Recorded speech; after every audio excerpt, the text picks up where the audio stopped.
Hey there, fit friends. Welcome back for another workout. This one, 30 minutes, upper body with a strength focus. As you can see, we got some different elements there. If you want to pause it to see exactly how it's going to go, you can do so now. But don't worry, I'm going to be taking you through the entire thing, giving you cues along the way. So the first thing we're doing is we're going to be doing some barbell curls and then some dumbbell hammer curls. Now, if you don't have a barbell, you can use dumbbells for that as well. You just want to get a heavier pair of dumbbells. So we're doing regular curls in 3, 2, 1. So regular curls, 10 reps, these should be heavy. What I want you to focus on is keeping that core tight and try not to rock backwards in order to get the weight. That would be just using your biceps, keeping your shoulders back and down and breathing. Now this is going to feel easy at first, or maybe not easy, but you can tell I'm struggling still a little bit. But I'll get through it, and then you'll see on the next set it's going to be a little bit tougher. So right after you finish your 10, going right into 20 hammer curls. And these weights don't need to be super light, but you want them light enough to where you can do all 20 reps. And like I said, you'll see, a little spoiler alert, I picked too heavy of a weight. I'm using 95 pounds on the bar and about 25 or 30 pounds with the dumbbells. All right, so that's it. That's one round already done. Now, I want you to take at least a minute rest to let your muscles recover. You can take more. Just pause the video. And remember, this is a rest as needed basis. So I actually took a little bit longer than a minute rest. I was about a minute 30. I just sped up my video a little bit so that it could stay within that minute so that you're not waiting on me. But just so you know, I took about a minute 30 rest because I picked some heavy weights. At least they're heavy for me.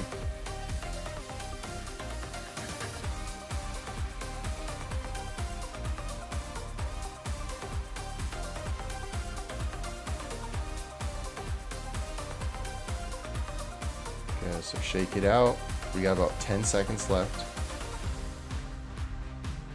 Going into our second set here. In 3, 2, 1, and here we go. 10 reps with the heavy weight, then 20 with the lighter weight. Really smoking those biceps out. Keeping that core tight so you're not flexing your back too much. This should be a grind. Maybe not as much of a grind as you see me dealing with, but this should be tough. This should not just be an easy 10 reps you blow through.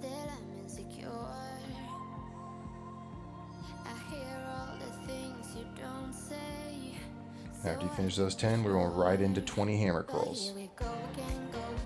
And what felt relatively light in the beginning should already be getting pretty difficult. Now, I will point out something. I am swinging a little bit more than I would like you to. Now, swinging is not a huge deal as long as you're controlling the descent and you're not swinging super much into the next one. You see I let the swing kind of die down before I go into it. That's okay, but I still am swinging a little bit more than I would like you to. So I would have, I should have started with a little bit lighter weight. And we're just bringing that one head of the dumbbell up to your shoulder. Good. All right, set 2 done. And again, I took about a minute and a half here, rest. If you need to take a little bit more, that's totally fine. Because the goal for this workout is not to tax your cardio. We are doing this workout as a strength-focused workout. So we really want to push the muscle hypertrophy, which means the actual size of the muscle. And the way you're going to do that is by taking that muscle to near complete failure, right? And again, I'll just reiterate, it doesn't have to be complete failure like I did, And this last set's going to be rough, you'll see. But it doesn't need to be absolute complete failure, but it should be 1 or 2 reps shy of failure. That's how you're going to get the most bang for your buck out of your work. All right, so here we go with our last set of our curls and hammer curls.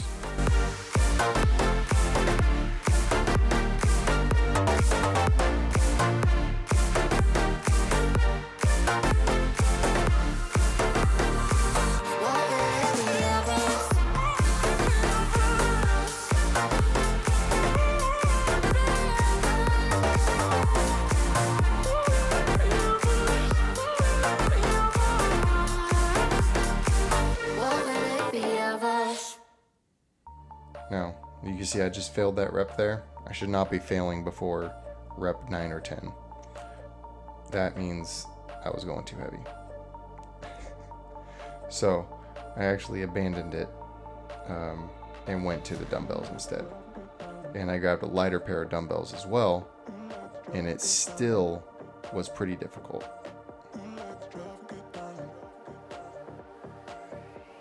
Here we go, crank out all 20. Your biceps should be on fire right now. Should be absolutely lit up. I don't remember when I finished that, I could barely touch my nose. All right, so now take another at least 60-second break, right? And we're gonna get ready for our next series. Now our next series is going to be bench press, dumbbell bench press, and then followed by push-ups. And if you can set up plates for deficit push-ups, that would be the best. The reason why deficit push-ups over just regular push-ups is because it allows you to get a further stretch of the muscle. And the more you stretch the muscle, the more benefit you're going to get out of the exercise. That's the whole reason that you use a bench instead of just doing it on the floor. Well, the floor is also for safety, right? But in the bench, you can bring the dumbbells further down to your chest, and therefore getting a better stretch of the muscle. So we're going with our first set here in less than 10 seconds now.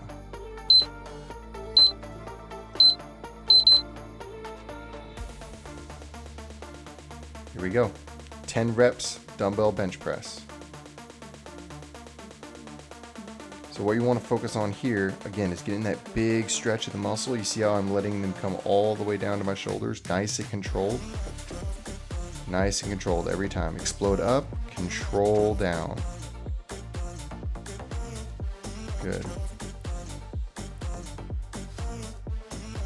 And I want to punch my knuckles to the ceiling. Knuckles should be to the ceiling, as opposed to letting my wrist be flimsy and then my knuckles are pointing towards the back wall. Knuckles should be to the ceiling.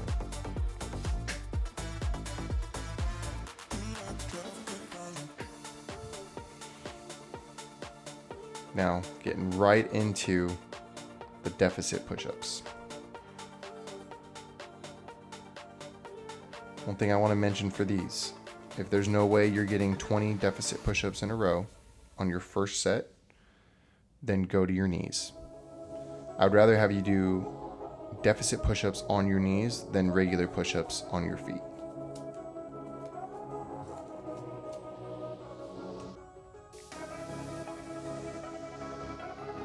But if you can knock a couple out on your feet, definitely do that. You should be about done now. Make sure you take your 60 seconds rest between sets.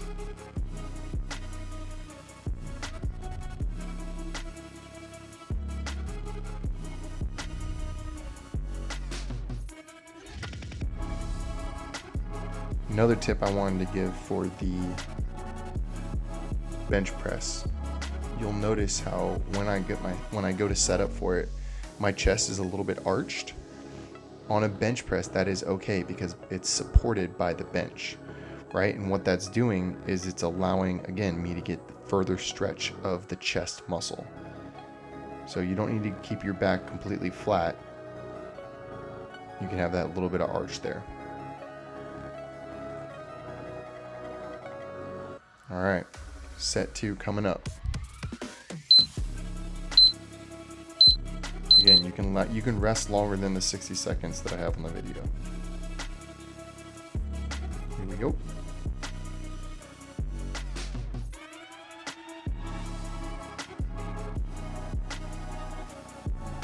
Good.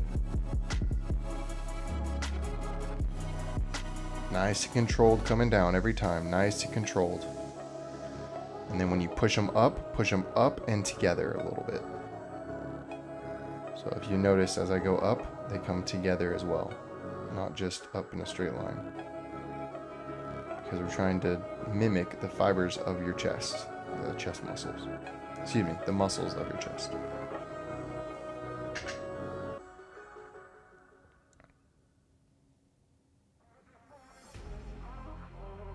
All right, finishing those out, getting right into your push-ups.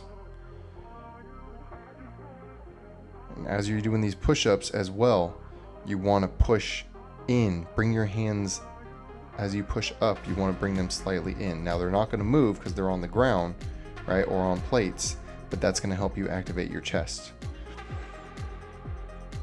Try not to let your hips sink lower as you get fatigued. Sometimes that happens. Hips will sink lower and you'll be pushing up with more of your chest than your hips. Stay nice and locked in with that core. Flex the booty a little bit, that can help. And use the right muscles for the right exercise. Good, you should be about finishing now. And getting your 60 seconds of rest.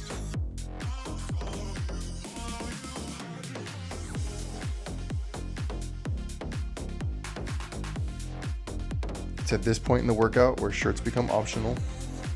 You should be sweating a good bit now. I know when I was in my garage, it was cold at first, and then it got not cold real quick. Make sure you're hydrating properly.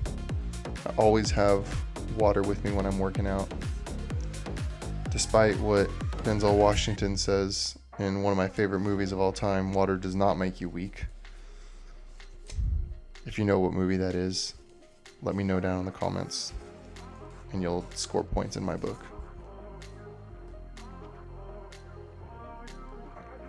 All right, here we go with set 3. The last set of our bench press and push-ups.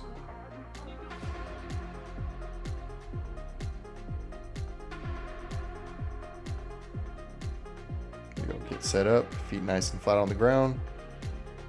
Drive up and control them down. That's the key part right there. Drive up, control down. Good.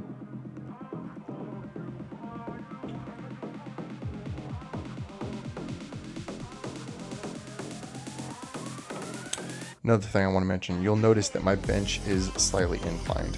That's optional. You can keep it flat or slight incline. I like a slight incline with this bench. Because it's a little bit shorter and it makes me feel more secure.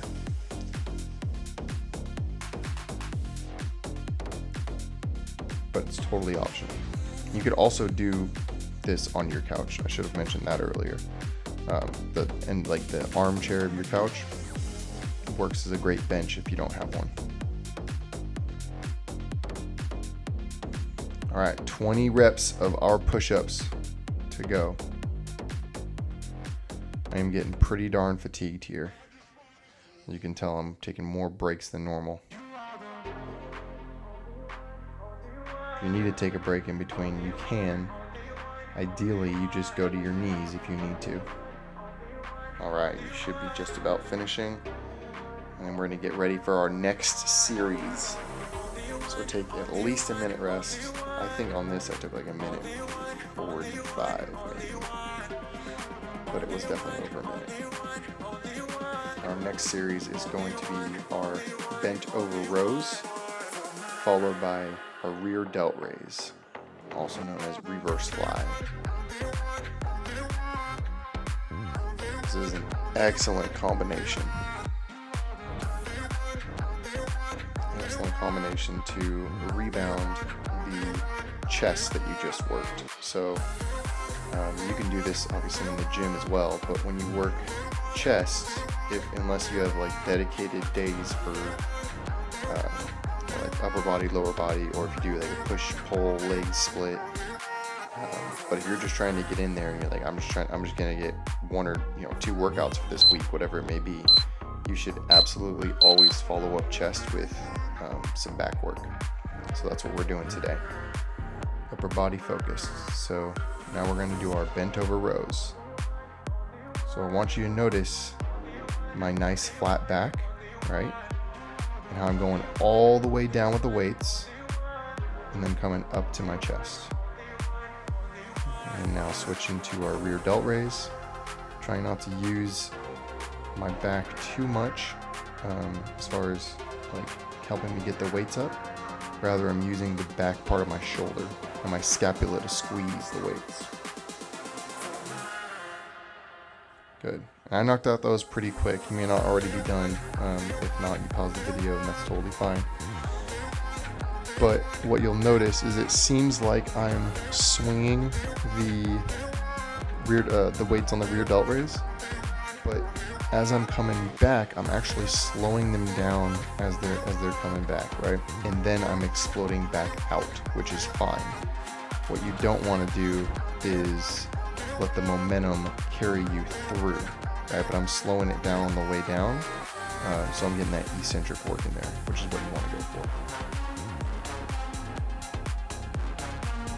Now, another thing, throughout this whole video, my form is not perfect, right? And that's okay, because I'm being safe. It's good enough. It's pretty darn good, right? It's good enough to keep me safe, and I'm pushing hard, right? So you got to find that balance of perfect form versus pushing hard. Your form doesn't need to be perfect. It just needs to be pretty darn good. And then in order to get the stimulus of the workout.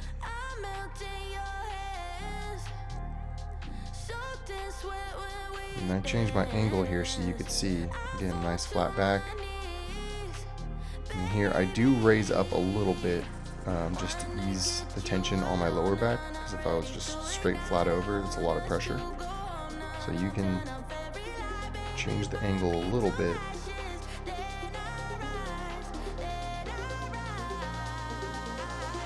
Nice. And again, if I finished before you, I do these pretty quick, I realize. So just pause the video if you need a little bit more rest.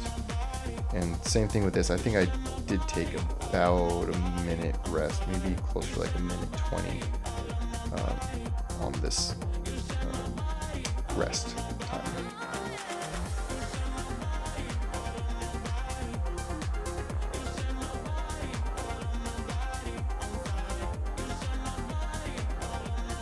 Make sure you're hydrating in between.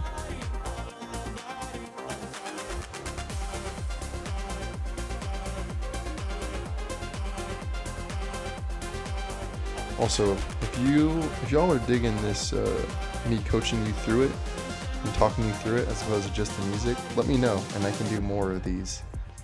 But I don't know what you like if you don't tell me. All right, coming up on our last set here.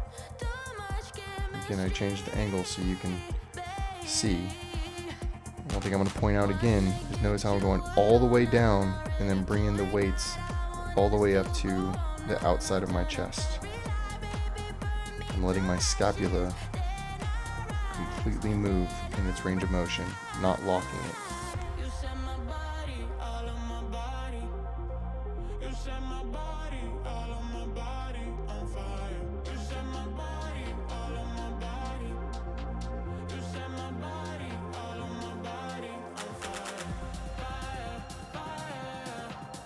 Yeah, I'm feeling it. All right, so you get another minute rest. So I want to talk real quick about the rear delt raise again.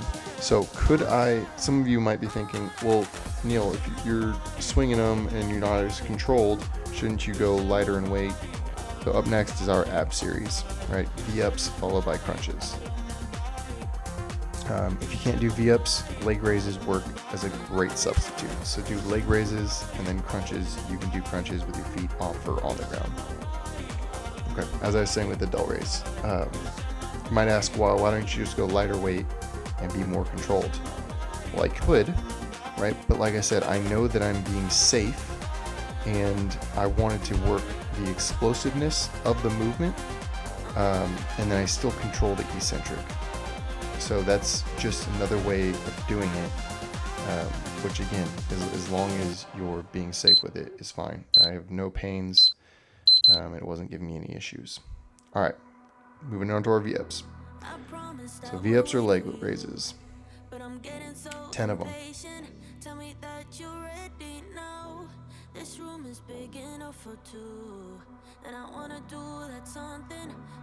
Followed by 20 crunches. I remember this was getting tough.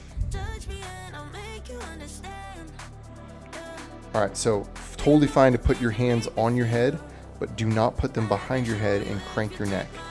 This entire time, you see they're on the top of my head. I'm using just my core to bring it up. I'm not cranking on my neck. Be really careful not to do that.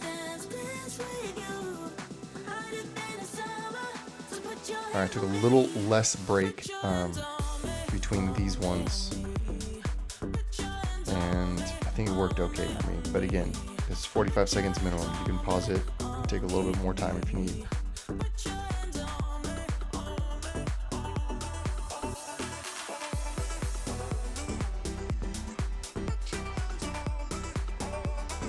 But we're going to be getting into our second set of ab work here. Also, another substitute would be single leg V-up, right? If you didn't want to do just leg raises, you could do single leg V-up, which is where you're just alternating legs instead of doing both at the same time.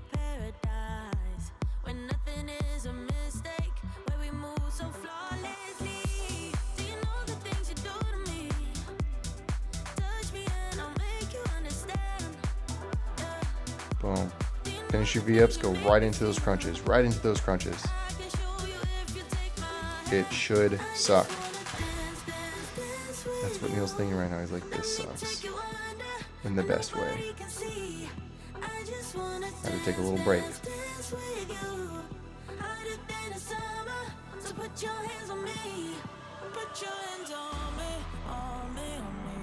Almost done.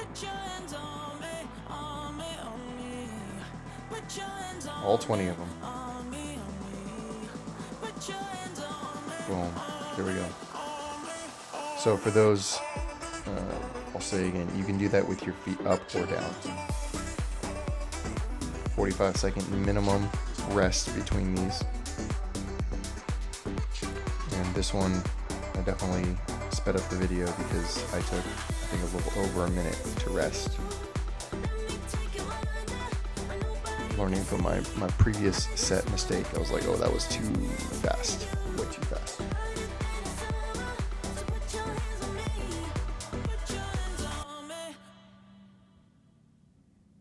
All right. Last set, less than 10 seconds. Let's get this.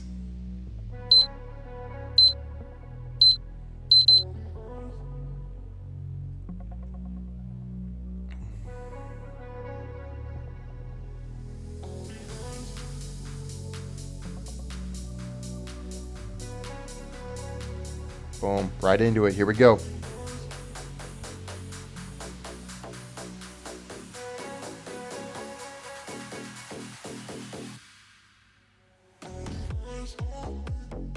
Try not to cross your legs. Take rest as needed. But this should be tough. Push through, push through.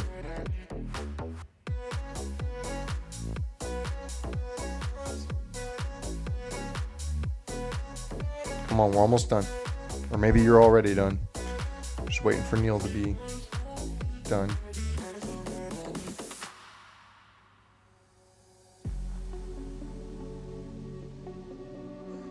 All right.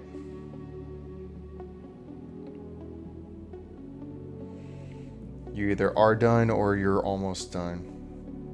Congratulations. That is the end of the workout. Very, very well done, everybody. This is my favorite after abs stretch to do. Be careful with it. Notice I got into it slowly. I'm gonna come down, and I think I'm gonna do it one more time. Yeah. So coming up, and I'm pushing my abs out as I'm coming up. Breathing nice and easy. Pushing the abs out. It's a really, really good rebound stretch for what we just did. Okay, I go for a third one. Yeah, I really like this stretch. But that is it, y'all. I hope you enjoyed the workout, and leave me a comment. Let me know what you think about the commentary and the coaching cues. Happy to keep on doing it if it's something that y'all are digging. If not, also let me know.